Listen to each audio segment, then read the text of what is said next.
Mesdames, Messieurs, bonsoir. Merci d'honorer ce rendez-vous du programme spécial Le Retour des choses. Aujourd'hui, nous recevons Madame Alexandra Galitzine-Lumpet. Elle est chercheure au Centre d'études en sciences sociales sur les mondes africains, américains et asiatiques, et également à l'unité de recherche en sociologie, philosophie et anthropologie politique de l'Université de Nanterre. Madame Alexandra, bonjour. Merci de répondre aux questions de Muntu Media. Merci à vous.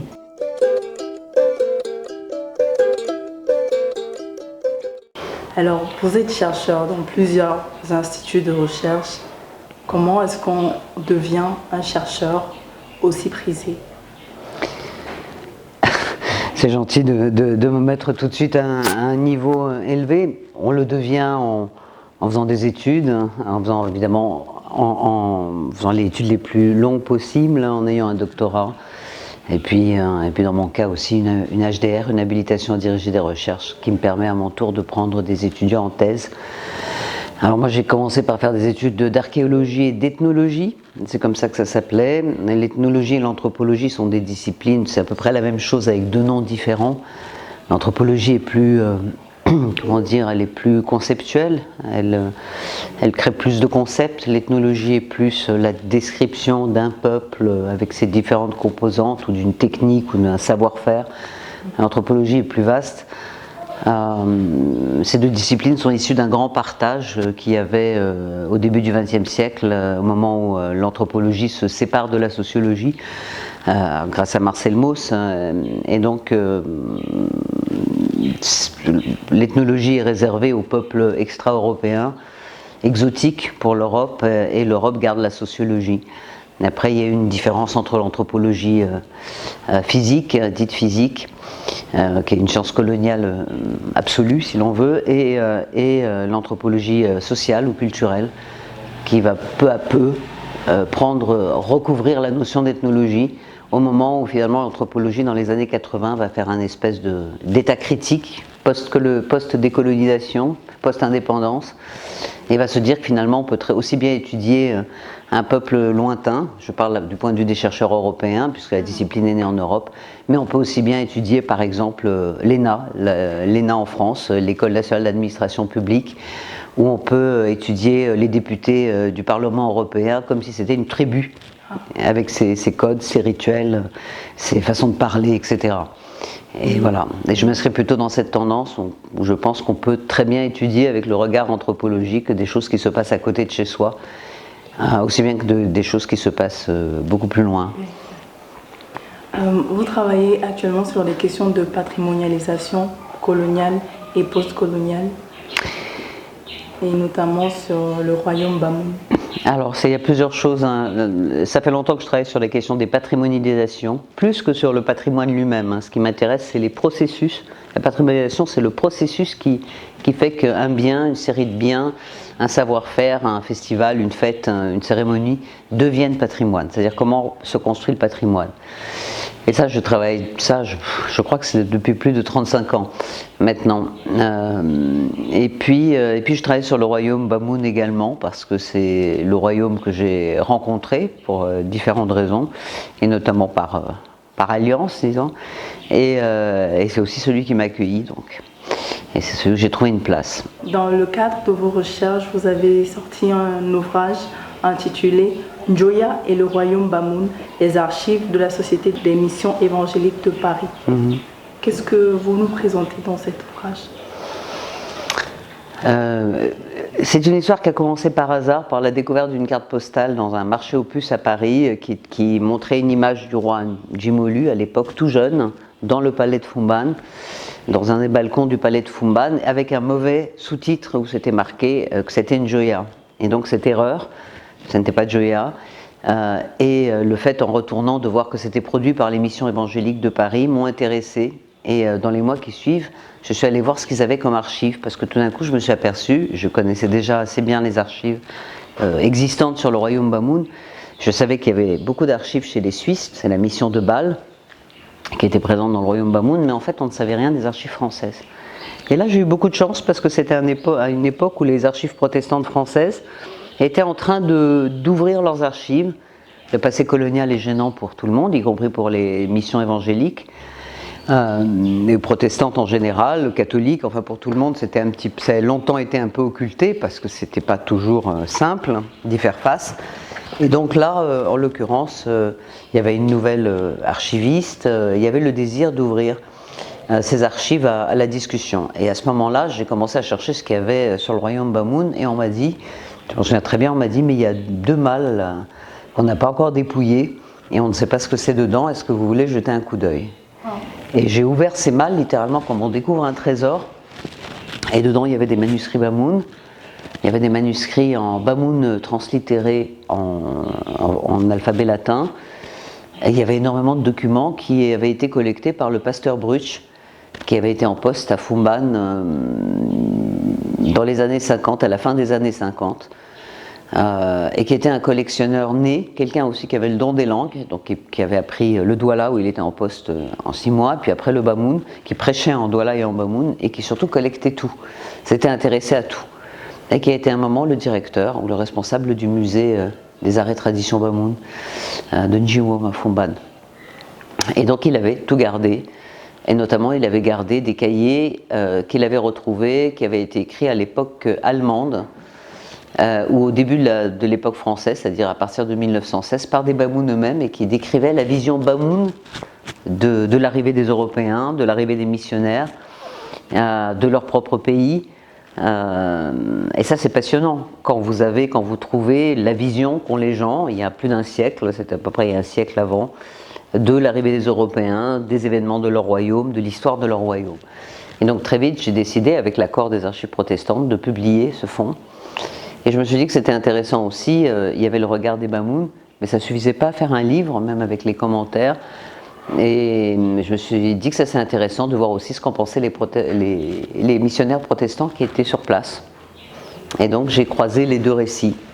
Les protestants qui arrivaient parfois sans rien connaître, en n'ayant jamais mis les pieds sur le continent africain. Il leur fallait des mois de bateau pour arriver à Dakar, puis repartir. Enfin, c'était extrêmement long. Hein, et quand ils restaient en poste, ils restaient pour plusieurs années. Donc, leur regard est aussi intéressant pour comprendre une époque qui est une époque vraiment intéressante, qui va de 1916 à la mort du roi Njoya et aux premières années du règne du sultan Djemolu Seydou.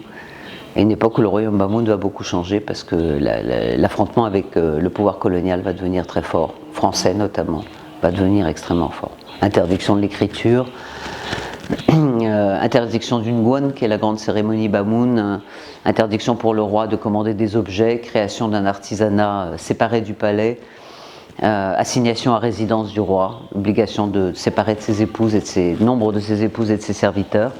Donc c'est vraiment le moment où le roi Njoya perd son pouvoir officiellement et va tenter aussi de résister. Donc ce qui est aussi intéressant, c'est les formes de résistance du roi Njoya et d'une équipe de proches, parmi lesquels le grand dessinateur Ibrahim Njoya, son homonyme et son gendre, et d'autres encore qui vont essayer de lutter contre l'administration coloniale. Donc cet affrontement colonial qui passe aussi par les musées, qui passe aussi par le pouvoir sur les choses, m'avait déjà à l'époque beaucoup intéressé. Et voilà. On imagine l'importance d'un ouvrage pareil pour la communauté Bamoun. Comment est-ce que votre livre a été accueilli par la communauté Bamoun et aussi chez vous en France? Alors chez moi en France, je pense que c'est vraiment, il y a peu de gens, il y avait quelques chercheurs qui travaillaient sur le royaume Bamoun, parmi lesquels le plus célèbre était Claude Tarditz, qui avait écrit un livre qui s'appelait Le royaume Bamoun, une monographie, sa thèse, qui était parue au début des années 80. J'ai plus la date précise en tête, mais il y avait donc ça intéressait les gens qui s'intéressent à l'histoire du Cameroun et à l'histoire Bamoun, mais en France et en Europe c'est pas une grande communauté. Par contre, ça a beaucoup intéressé les Bamoun protestants comme les autres, et le livre a très vite été épuisé et jusqu'à présent, donc il est sorti en 2006 et jusqu'à présent je reçois des demandes pour ce livre. Qui a en fait, vraiment c'est passionnant quand on trouve des archives qui révèlent le point de vue des personnes elles-mêmes. Et par ailleurs c'était des cahiers, des colliers annotés, parfois en écriture Bamoun, parfois en écriture soigneusement écrit. Les objets eux-mêmes de ces cahiers avec ces récits étaient très, très émouvants. très intéressants en eux-mêmes. Et c'est tout ça que j'essaie de restituer dans ce livre. C'est pas moi qui ai écrit ce livre, hein, c'est ces textes recueillis et annotés par. J'ai écrit une longue préface, mais c'est pas. Moi, j'ai juste été celle qui portait ces voix qui avaient été et ces récits qui avaient été un peu oubliés et qui avaient été dans la succession du pasteur Bruch et que personne ne connaissait plus.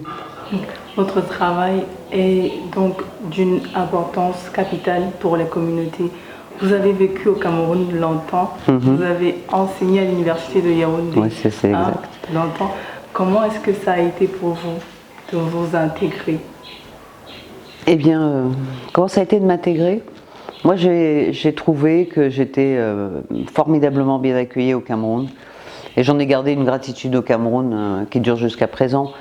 J'étais vraiment toute jeune quand j'ai commencé à enseigner à l'université de Yaoundé. J'avais l'âge de mes étudiants où j'étais plus jeune. J'avais la chance de faire des études très facilement, d'avoir un bac facilement et de continuer. Il n'y a pas de difficulté à rentrer à l'université en France. Mais si vous travaillez, il n'y a pas de raison que vous n'ayez pas vos diplômes. Donc pour moi, tout avait été facile. Ce n'était pas le cas à l'époque, à la fin des années 80 ou 90, enfin au début des années 90 quand j'ai commencé à enseigner. Mes étudiants avaient 24-25 ans, c'était beaucoup plus long, beaucoup plus difficile d'avoir le bac que pour moi. Et j'ai trouvé ça passionnant. J'ai apprécié que le Cameroun me laisse la possibilité de postuler pour un poste comme mes collègues camerounais. C'est un contrat local, j'ai donc été fonctionnaire camerounais pendant longtemps. J'ai enseigné plus de 18 ans au Cameroun, à l'université de Yaoundé 1. Et puis j'ai beaucoup appris de mes collègues, j'ai appris de mes étudiants. Alors j'ai enseigné en département d'histoire au départ, en la section archéologie, puis j'ai contribué grandement à la création du département des arts et de l'archéologie, ouvert la section histoire de l'art et arts plastiques, avec à l'époque Pascal Kenfac, et puis après Jean-Paul Notué, Kwame Tawadje et bien d'autres. Et donc former une génération d'artistes aussi, tout en continuant de mener des recherches et en participant à l'aventure de la création du musée national, de la réflexion du musée du Palais des Rois Bamoun, etc. J'ai trouvé ça passionnant. Et vraiment, je parle de gratitude, mais c'est juste, hein, je suis arrivée très jeune et n'ayant pas tout à fait conscience des privilèges qu'on peut avoir en Europe quand on suit une filière tout à fait normale et classique. Et apprenant beaucoup de mes étudiants en les enseignant et de mes collègues. Et en apprenant beaucoup de choses de la vie elle-même et de l'inégalité, des inégalités entre le Nord et le Sud. Donc en essayant de me battre aussi pour changer les choses. C'est un combat qui n'est pas simple et qui n'est pas fini, je crois, encore maintenant, 30 ans après. Et voilà, ça a été des années passionnantes.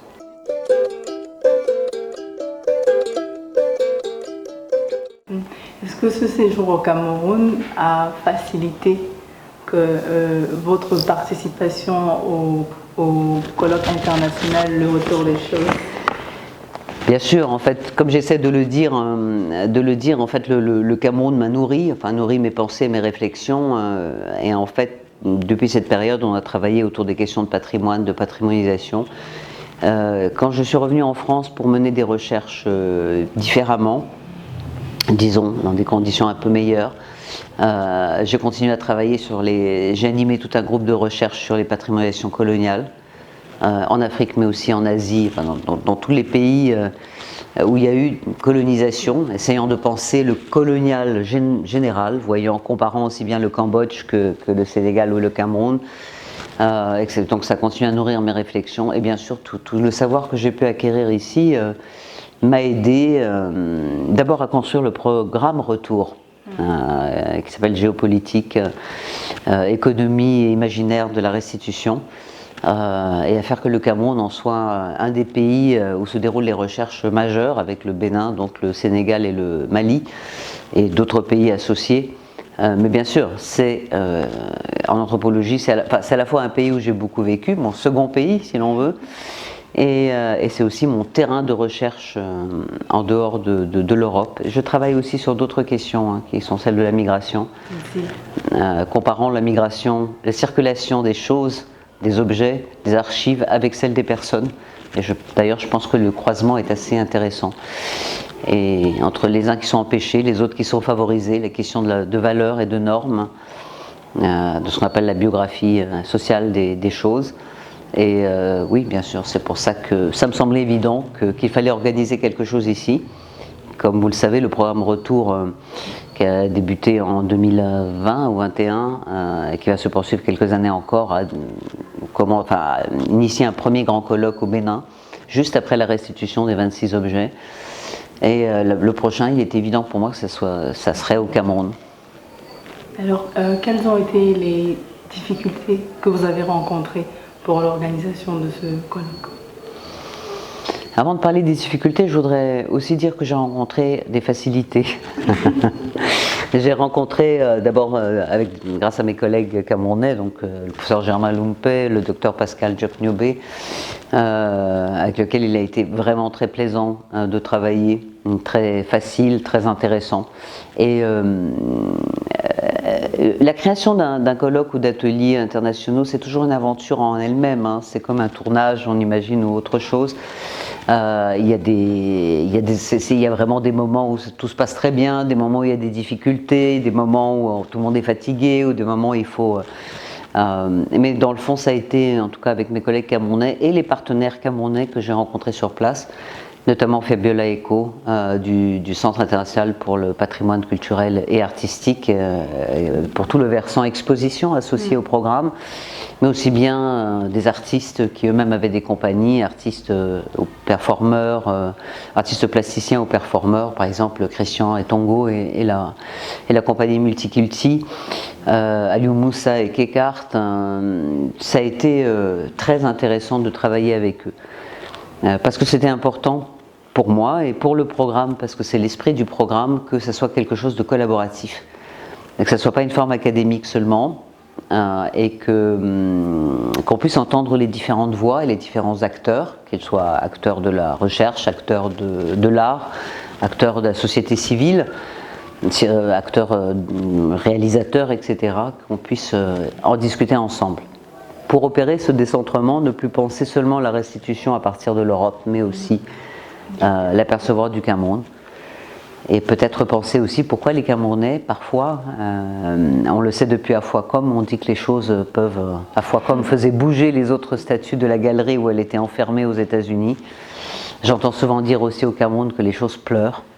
Oui. Je l'ai entendu récemment à propos de l'exposition au musée du Quai Branly, oui, qu'une statuette était en train de pleurer. Parce qu'elle devait être déportée. Toutes ces questions-là sont très intéressantes. Quelle est la puissance des choses? Qu'est-ce qu'on prête aux choses? Que sont-elles en réalité? Qu'est-ce qu'elles deviennent quand elles sont dans les vitrines européennes? Un peu aseptisées, pas toujours bien décrites, parce que parfois les conditions de leur collecte ont été telles de fait, le musée ne sait pas grand-chose. Et des fois, ils nous appellent, nous les chercheurs qui travaillent sur ces questions, mais pas toujours. Et qu'il reste beaucoup d'ailleurs à préciser de ces collectes, notamment à l'époque coloniale, et c'est notamment sur ces collectes, la façon dont ces objets sont arrivés à l'époque coloniale qui est le sujet actuel de la restitution. Quand on parle de restitution aujourd'hui, on parle vraiment de ce qui est sorti à l'époque coloniale. C'est une question aussi qui est intéressante, hein, parce que pourquoi ne parle-t-on pas non plus de ce qui a pu sortir après les indépendances dans des conditions douteuses et parfois violentes aussi. Pour l'instant, c'est refermé sur la période coloniale, mais ça a au moins le mérite de poser la question d'un des effets de la domination coloniale, qui est celui du rapport aux objets et aux choses. Et aux archives aussi, on en parlera plus tard. Pendant le colloque, vous avez fait venir de nombreux chercheurs et directeurs de musées. Est-ce que ça a été facile? Non. Ça a été facile de les inviter et ils ont facilement répondu. Oui. Il y a des gens qu'on voulait inviter qui n'ont pas pu se rendre disponibles malheureusement. Je pense à plusieurs directeurs de musées, notamment allemands, parce que les Allemands, comme vous le savez, ont d'importantes collections camerounaises. Hein, c'est eux qui ont la majorité des pièces camerounaises aujourd'hui. Et puis, ça a été compliqué parce qu'à chaque fois, un colloque, c'est trouver des financements. Un programme de recherche en France, en tout cas financé par l'Agence nationale de la recherche, n'a pas les moyens seuls de faire un colloque au Cameroun. et donc ou des ateliers, peu importe le titre, et donc il faut trouver des financements complémentaires. Et il y a une très lourde part administrative qui, elle, est très longue, et je dois le dire clairement, extrêmement pénible. Donc, est-ce que ça a été difficile ici?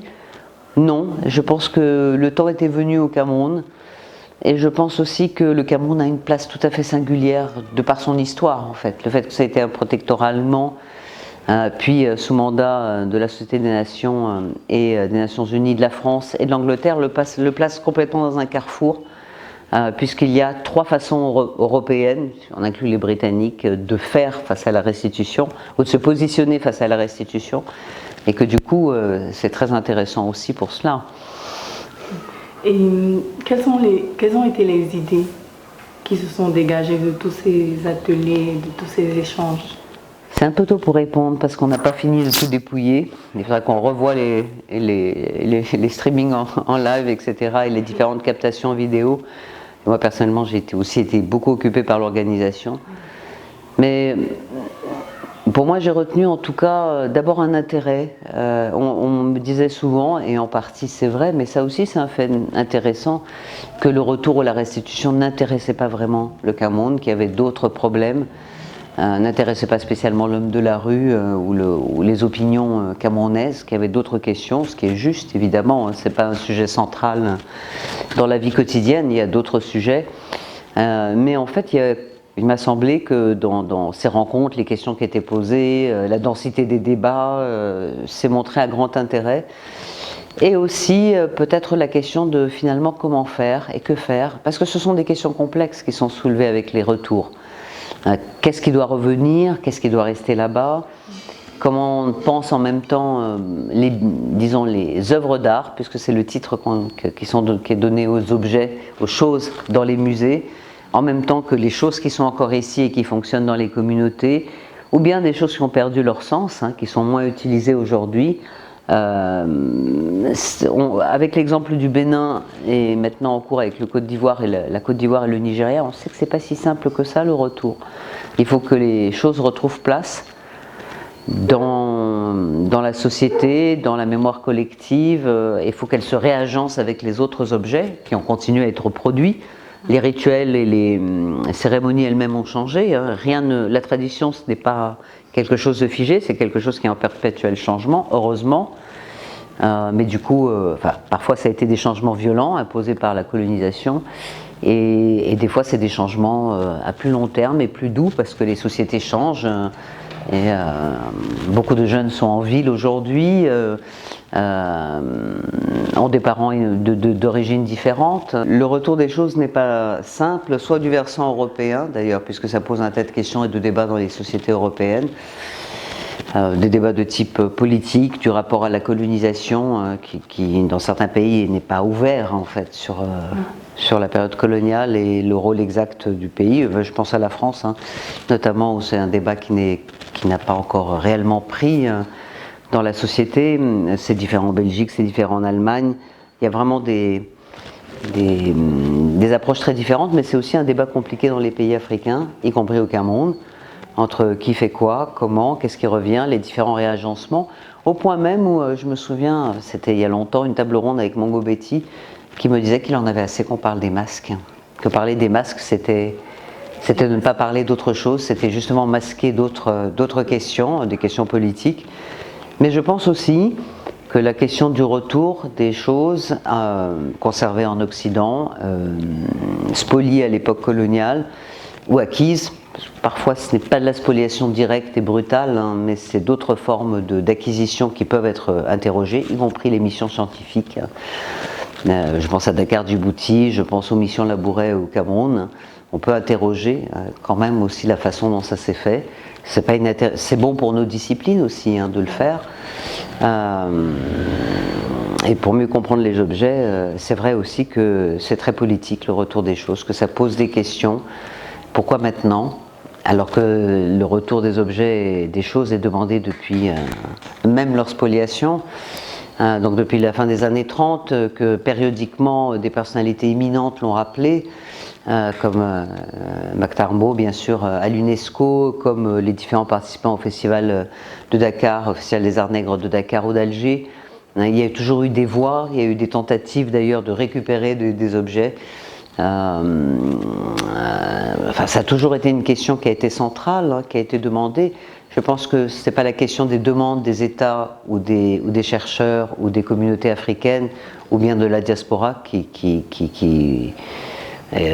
a manqué, c'est plutôt la réponse des autorités des pays détenteurs qui très longtemps n'ont pas voulu entendre cette demande.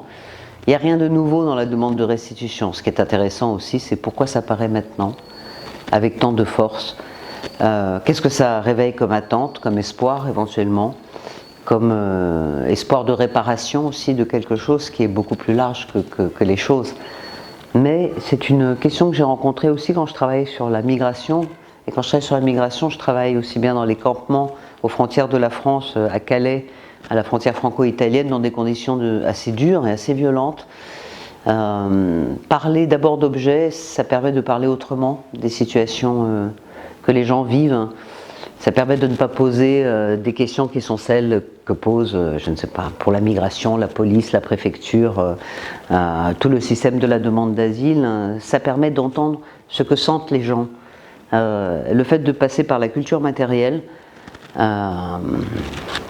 quel est votre objet, vous tenez à quel objet, vous aimeriez emporter quoi si vous partiez en migration, ou bien si vous vouliez dans votre royaume, dans votre communauté, pour vous-même, qu'est-ce que vous aimeriez qu'il revienne. C'est ouvrir aussi de façon méthodologique et on dirait aussi en sciences humaines et sociales, épistémologique, heuristique, une autre façon de penser les choses. Et ça c'est très intéressant aussi parce que ça permet de renouveler les problématiques, les axes de recherche. Voilà. Alors, la difficulté de ce programme et son intérêt, c'est qu'on est aussi en train de travailler sur quelque chose qui est en cours. C'est très difficile donc de tirer des conclusions trop rapides. C'est un processus en cours.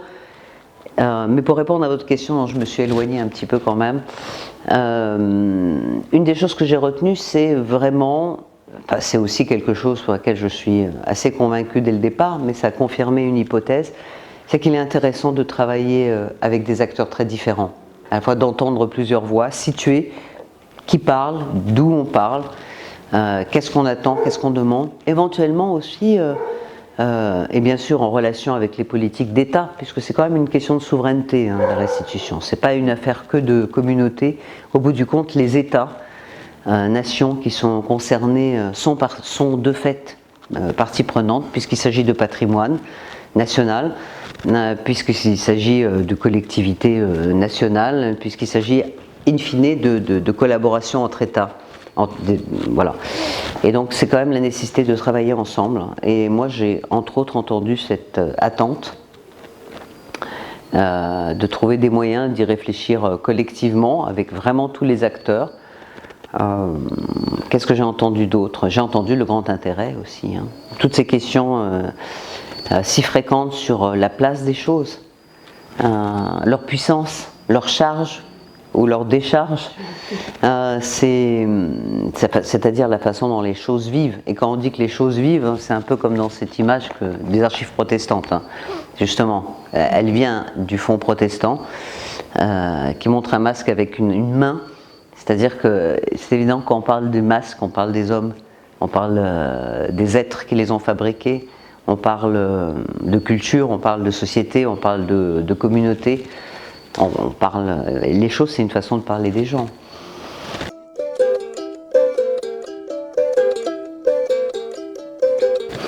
Et durant la dernière articulation du colloque, c'était la remise des archives de Dominique Malaquais à la chefferie supérieure de Bandjoun. Oui. Dominique Malaquais est une collègue et une amie qui faisait partie du programme Retour et qui, comme vous le savez, a réalisé sa thèse sur Bandjoun, une thèse intitulée Architecture, pouvoir et dissidence au Cameroun, mais qui était focalisée sur Bandjoun et notamment sur les transformations de Bandjoun à l'époque du mouvement indépendantiste de l'UPC dans la région et de sa répression, par les forces coloniales et puis par des forces, disons, mixtes. Et donc cette modification est très intéressante et nous avions envie de continuer à travailler notamment sur le patrimoine des dits Grassfield, cette entité culturelle dite Grassfield, pour comprendre ce qui avait pu sortir du Cameroun à des périodes de conflits armés et de conflits ouverts en fait, de lutte. Et donc elle avait fait sa thèse à la fin des années en 92, en 98, elle l'avait publiée en 2002 et elle a un stock de photos et d'archives qu'elle a toujours voulu rendre à la communauté qui l'avait si bien accueillie. Parce que le roi de Banjul à l'époque lui a ouvert la possibilité de travailler totalement, d'interroger tout le monde, tous les notables au palais.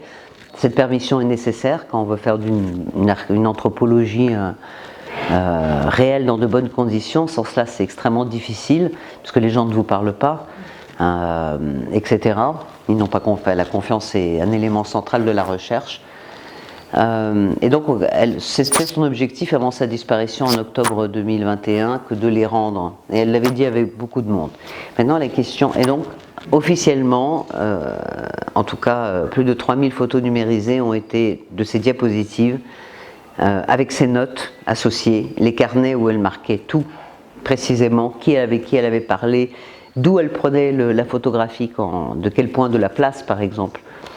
Elle prenait les photographies pour qu'on arrive à comprendre par la suite qui était qui, des groupes de danse, des groupes des sociétés ou des confréries, etc.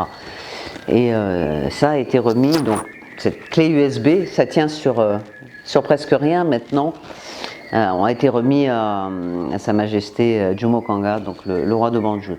Mais maintenant la question est plus large, finalement c'est qu'est-ce qu'on fait des archives photographiques, archives de chercheuses très documentées ou archives de la Société protestante de mission, puisque c'est le nom des sociétés évangéliques maintenant, de Paris maintenant, la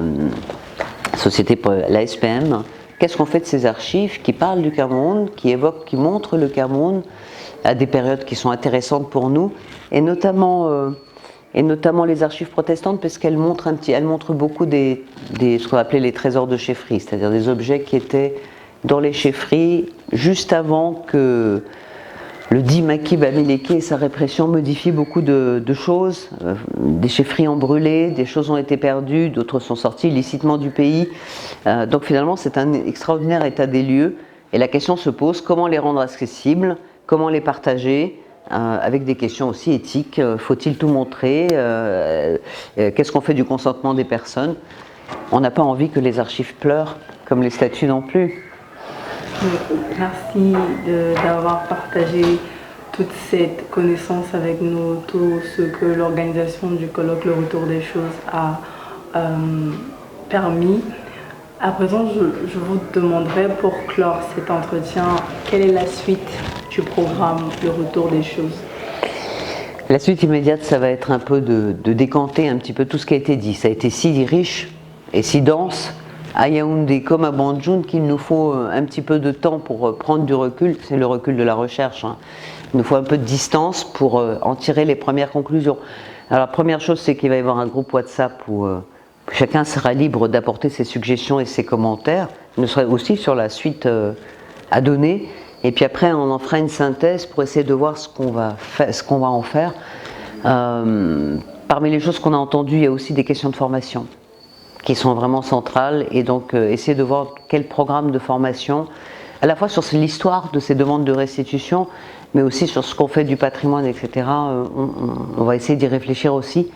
Il y a une exposition qui est associée, qui s'appelle L'art face au retour, l'art face aux restitutions, qui, on l'espère, va être itinérante. Donc à Douala, peut-être à Maroua, que ça va être aussi l'occasion de poursuivre les débats avec celles et ceux qui n'ont pas pu se déplacer à Yaoundé ou Banjul, pour essayer de comprendre finalement qu'est-ce qu'une société veut ou dit une société avec ses multiples composantes veut ou dit, attend, espère ou pas, on n'a pas d'opinion, on pense que ce n'est pas le plus important et que ça masque, comme disait Mango Betty, d'autres choses, de ces questions.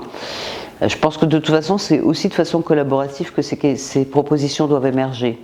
Après, on verra leur faisabilité en termes évidemment de structurel, en termes de financement possible, Mais je pense aussi que parmi nos partenaires, il y a eu la délégation de l'Union européenne au Cameroun, qui s'est par ailleurs montrée très intéressée, le Goethe Institute, qui a beaucoup soutenu, et dès le début, ces ateliers. Il y a aussi l'Institut français du Cameroun, il y a d'autres partenaires que l'on peut solliciter. Vraiment, c'est un peu comme le colonial, ça fait partie du colonial et donc du post-colonial ou du décolonial. Et comme disait Ballandier dans son texte sur la situation coloniale, ça concerne nombre d'acteurs en même temps. C'est une situation particulière qui ne peut être pensée qu'avec l'ensemble des acteurs présents.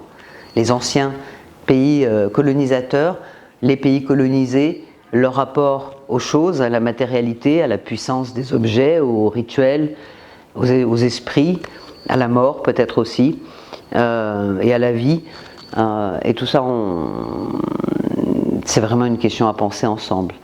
Donc c'est central. Sans cela, le débat est toujours déséquilibré, on reste toujours dans ces asymétries. Et je trouve ça quand même intéressant pour conclure qu'il y a qu'il y a eu un moment ces dernières années, une volonté de rendre, qui est presque le pendant, l'équivalent, 100 ans après, de cette espèce de volonté ou de cette pression à acquérir des choses. On est quand même, on borne une période, celle où on a pris, celle où les pays européens commencent à rendre, avec parfois la même volonté de rendre et peut-être aussi de solder. Alors peut-être à bon compte, on le verra bien ou pas, certaines questions coloniales. Mais bien sûr, tout ça va ensemble. Merci Alexandra Galitzine-Lumpet d'avoir répondu à nos questions. Merci pour cet échange, pour l'éclaircissement et surtout pour cette discussion enrichissante. Mesdames, Messieurs, merci d'avoir regardé jusqu'à la fin. C'était une autre édition de votre programme spécial sur le retour des choses. Nous avons reçu Madame Galitzine-Lumpet et nous espérons que vous avez été, comme nous, éclaircis et enrichis de cet échange.